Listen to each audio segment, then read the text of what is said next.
The next one, compound microscope. Okay வா? So compound microscope அப்படினாலே நமக்கு simple microscopeனா சிம்பிளா ஒரு microscope. That means lens அப்படின்னு சொல்றோம்ல, அதான் simple. இந்த வாட்ச்மேன் வாட்ச் ரிப்பேர் பார்க்குறவங்க இதெல்லாம் யூஸ் பண்ணுற, நம்ம நார்மலாக விளையாடுற அந்த ஜோசியம் பார்க்குறவங்க கூட யூஸ் வச்சிருப்பாங்க அந்த மைக்ரோஸ்கோப். அப்படி சிம்பிள் மைக்ரோஸ்கோப் அப்படிங்கிறது. காம்பவுண்ட் மைக்ரோஸ்கோப் அப்படிங்கிறது லேப்லலாம் நம்ம வந்து செய்வாங்க, யூஸ் பண்ணுவாங்க. தட் மீன்ஸ் பயாலஜிக்கல் லேப்ல வந்து யூஸ் பண்ணுவாங்க. அது காம்பவுண்ட் மைக்ரோஸ்கோப் அப்படின்னு is also used to see the tiny objects. அதாவது சின்ன ஆப்ஜெக்டை கூட நம்ம என்ன பண்றாங்கன்னா ஹைலி மேக்னிஃபைட். ஓகேவா? It has been highly magnified. Magnification power than the simple மைக்ரோஸ்கோப்பை விடையும் அந்த காம்பவுண்ட் மைக்ரோஸ்கோப் அப்படிங்கிறது 50 டைம்ஸ் 200 டைம்ஸ் நமக்கு எப்படி இருக்குன்னு ரொம்ப அதிக அளவு பவர். அது தட் மீன்ஸ் அந்த சின்ன பொருளை 200 டைம்ஸ் நமக்கு என்னதுன்னா பெருசுப்படுத்தி காமிக்கும். இது இந்த காம்பவுண்ட் மைக்ரோஸ்கோப் அப்படிங்கிறது. ஸோ சிம்பிள் மைக்ரோஸ்கோப் பார்த்தீங்கன்னா நம்ம வந்து சிங்கிள் லென்ஸ், நம்ம வந்து கான்வெக்ஸ் லென்ஸ் தான் யூஸ் பண்ணுறோம். பட் இந்த இடத்துல பார்த்தீங்கன்னா 2 லென்ஸ் யூஸ் பண்ணுறோம். ஒன்று வந்து அப்ஜெக்டிவ் லென்ஸும், இன்னொன்று வந்து ஐபீஸ் லென்ஸும் அப்படிங்கிறது 2 லென்ஸ் அப்படிங்கிறது நம்ம வந்து யூஸ் பண்ணுறோம். ஓகேவா? பார்த்தீங்கன்னா தெரியும் உங்களுக்கு வந்து இதான் நம்ம வந்து image formation in compound microscope. Compound மைக்ரோஸ்கோப்னா இந்த மாதிரி ஓப்பன் இருக்க, இது வந்து ஒரு இந்த விதத்தில் நம்ம வந்து ஒரு சின்ன ஒரு கிளாய் அப்படிங்கிற மாதிரி இருக்கும். அது உள்ள நமக்கு என்னன்னா இந்த மாதிரி செட்டிங்ஸ் அப்படிங்கிறது இருக்கும். அந்த செட்டிங்ஸ்ல வந்து இந்த மாதிரி ஆப்ஜெக்ட் வந்து இந்த ரேஸ் அப்படிங்கிறது இந்த இதில் பட்டு ரிஃப்ராக்ட் ஆகி இதில் ஒரு ஆப்ஜெக்ட் இமேஜ் அப்படிங்கிறது ஃபார்ம் ஆகும். இந்த இமேஜ் அப்படிங்கிற இந்த லென்ஸ்க்கு நம்ம என்ன ஆகும், ஆப்ஜெக்டா இருக்கும். ஸோ அப்படிங்கும்போது இந்த ஆப்ஜெக்ட், தட் மீன்ஸ் இதனுடைய இமேஜ், இதனுடைய ஆப்ஜெக்ட் நமக்கு என்ன ஆகும்னா நமக்கு ரெஃப்ராக்ட் நமக்கு என்ன கிடைக்கும், நமக்கு வந்து அதனுடைய மேக்னிஃபை பண்ண இமேஜ் அப்படிங்கிறது கிடைக்கும். ஓகேவா?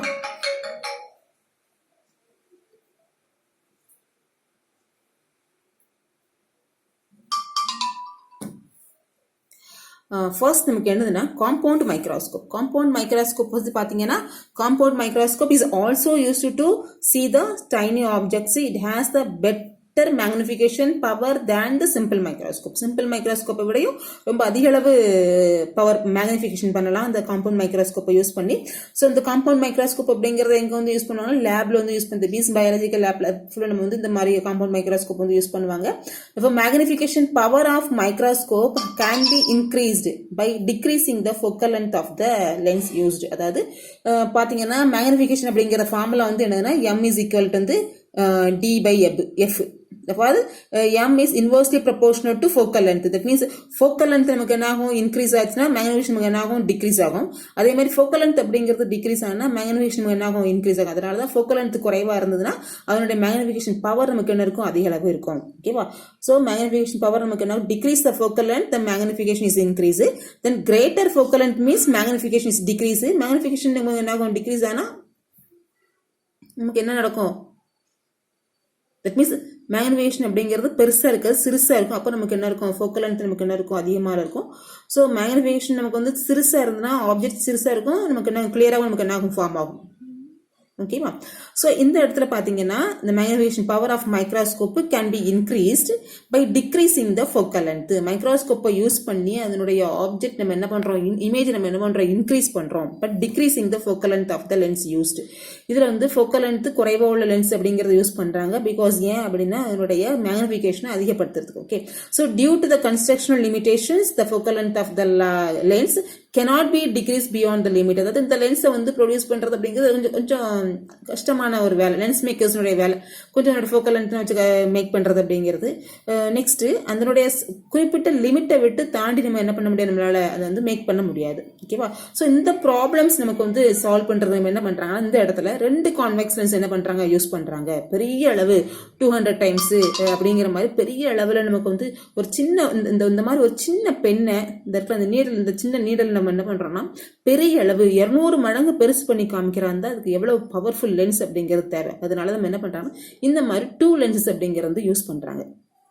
ஓகேவா? இதனுடைய கன்ஸ்ட்ரக்ஷன்ஸ் வந்து என்னது, the compound microscope consists of 2 convex lens. The lens with shorter focal length. lens நம்ம என்னதுமா, shorter focal length placed near the object. இது வந்து ஆப்ஜெக்ட், நல்லா பார்த்துக்கோங்க. இது நமக்கு என்னதுன்னா ஆப்ஜெக்ட். இந்த ஆப்ஜெக்ட் பக்கத்தில் உள்ளது நமக்கு என்னதுன்னா அதனுடைய ஒரு லென்ஸ் இருக்கும். அந்த லென்ஸ் பேர் என்ன பேர்னா objective lens or objective piece. Okay, the lens with a shorter focal length is placed near the object and it is called the objective lens or objective piece. Okay, so this one, the lens with larger focal length, இது நமக்கு என்னதுன்னா larger focal length. Okay, இது என்ன வரும் நமக்கு வந்து larger focal length than the larger aperture placed near in the observer eye. Okay, larger focal length, larger aperture placed near the observer eye is called eye lens or eyepiece. eye lens or eyepiece. aperture அப்படிங்கிறது small hole அப்படின்னு சொல்லுவாங்க. ஓகேவா? So இதில் வந்து நமக்கு வந்து இந்த lens அப்படிங்கிறது வந்து என்னது, இது வந்து ஸ்மால் ஃபோக்கல் லென்த்து, இது நமக்கு என்னதுன்னா larger focal length.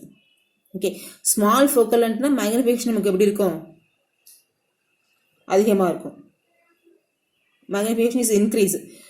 Greater focal லென்த்னா மேக்னிஃபிகேஷன் நமக்கு என்ன இருக்கும், கொஞ்சம் தட் மீன்ஸ் கிளியர் இமேஜ் கிடைக்கும் அப்படிங்கிற மாதிரி.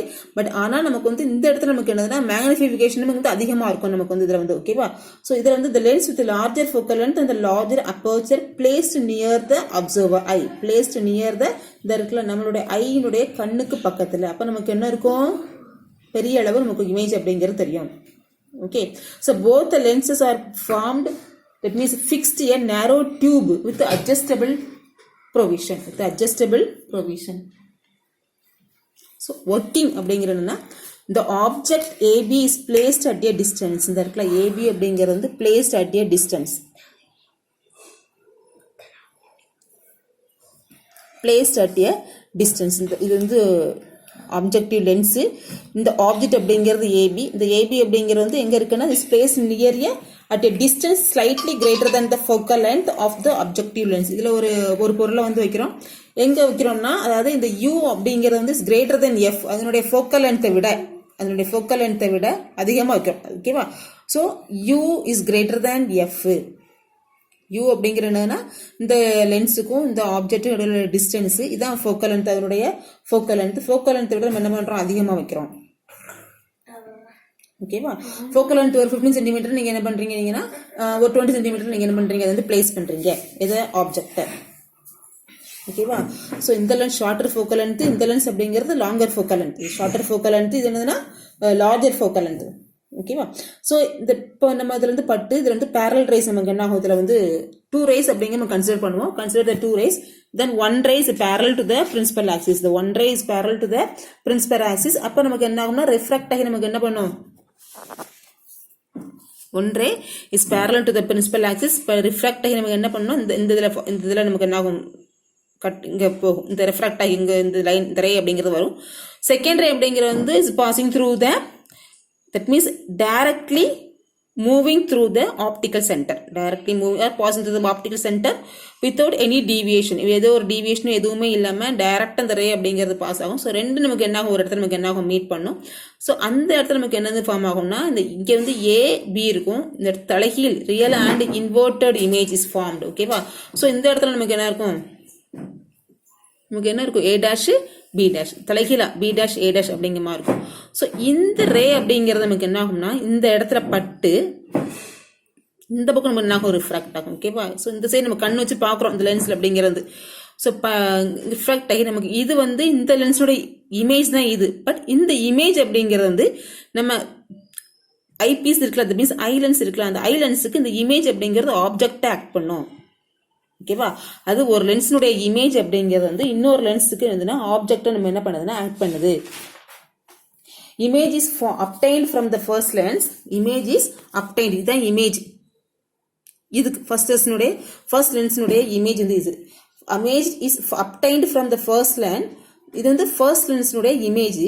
பட் இந்த இமேஜ் அப்படிங்கிறது வந்து நமக்கு வந்து என்னது, வந்து இந்த செகண்ட் லென்ஸினுடைய ஆப்ஜெக்டாக இருக்குது. ஓகேவா? ஸோ இதில் பட்டு நமக்கு என்ன ஆகுது, ரிஃப்ராக்ட் ஆகி நமக்கு சேம் சைடில் நமக்கு என்ன ஆகும்னா நமக்கு வந்து இமேஜ் அப்படிங்கிறது ஃபார்ம் ஆகும். ஸோ இது வந்து என்ன, ஹைலி மேக்னிஃபைடு. இங்கே வந்து BA அப்படிங்கிறது இருக்குது, நம்ம AB இந்த ஆப்ஜெக்ட் எப்படி இருக்கோ அதே மாதிரி நமக்கு என்னது இமேஜ் ஃபார்ம் ஆகும். 200 times நமக்கு என்ன ஆகும், ஃபார்ம் ஆகும், ரியல் அண்ட் இன்வெர்டட் இமேஜ். ஓகேவா? ஸோ இது வந்து ரியல் அண்ட் இன்வெர்டட் இமேஜ். இது வந்து விர்ச்சுவல் அண்ட் எரக்ட் இமேஜ். இது என்ன இமேஜ்னா விர்ச்சுவல் அண்ட் எரக்ட் இமேஜ். ஓகேவா? ஸோ காம்பவுண்ட் இது வந்து A' B' A', இது B'. Okay, so compound microscope வந்து எவ்வளோ டைம்ஸ் பெருசு பண்ணி காமிக்கினா 50 to 200 times more magnification than the simple microscope. சிம்பிள் மைக்ரோஸ்கோப்பை விட இந்த காம்பவுண்ட் மைக்ரோஸ்கோப் அப்படிங்கிறது அதிக அளவு நமக்கு என்னது மேக்னிஃபிகேஷன் பண்ணி காமிக்கும். ஓகேவா? The next one telescope.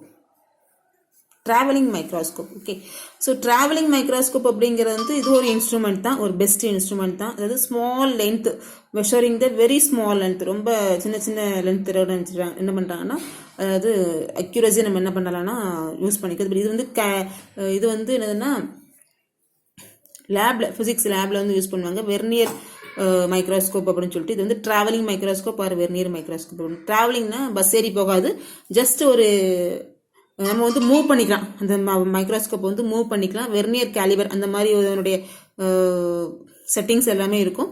So இந்த இது எதை பேஸ் பண்ணியிருக்கும்னா வெர்னியர் கேலிபருடைய பிரின்சிபலை பேஸ் பண்ணியிருக்கும். இதோட லீஸ்ட் கவுண்ட் அப்படிங்கிறது 0.01 மில்லிமீட்டர். ஓகேவா, சின்ன லென்த்தோட நம்ம என்ன பண்ணிக்கலாம், நம்ம வந்து மெஷர் பண்ணிக்கலாம்.